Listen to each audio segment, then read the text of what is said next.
இந்த இயற்கையை ரசிக்கிறதுக்கு 2 கண்ணும் போதாதுங்க. சுத்தியும் வயல் இருக்கு.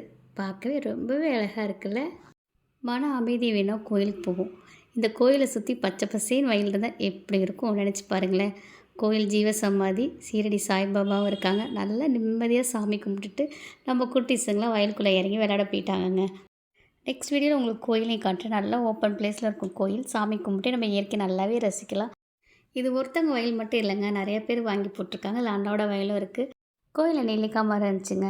எல்லா கடையிலயும் கொத்து கொத்தா நெல்லிக்காய் தொங்குச்சு. பார்க்கவே ரொம்ப அழகா இருந்துச்சு. அப்புறம் என்ன, என் பொண்ணு மேலே ஏறி நெல்லிக்காய்லாம் பறிக்க ஆரம்பிச்சிட்டாங்க. நமக்கு தேவையான நெல்லிக்காய் மட்டும் பறிச்சுட்டு வந்தாச்சுங்க. மீதியெல்லாம் மரத்திலே விட்டாச்சு. நல்லா நெல்லிக்காய் கழுவிட்டு அப்புறம் என்ன உப்பு மிளகாத்தூள் தாங்க. அதை போட்டு நச்சு சாப்பிட்டா அப்படியே சுருன்னு இருந்துச்சுங்க.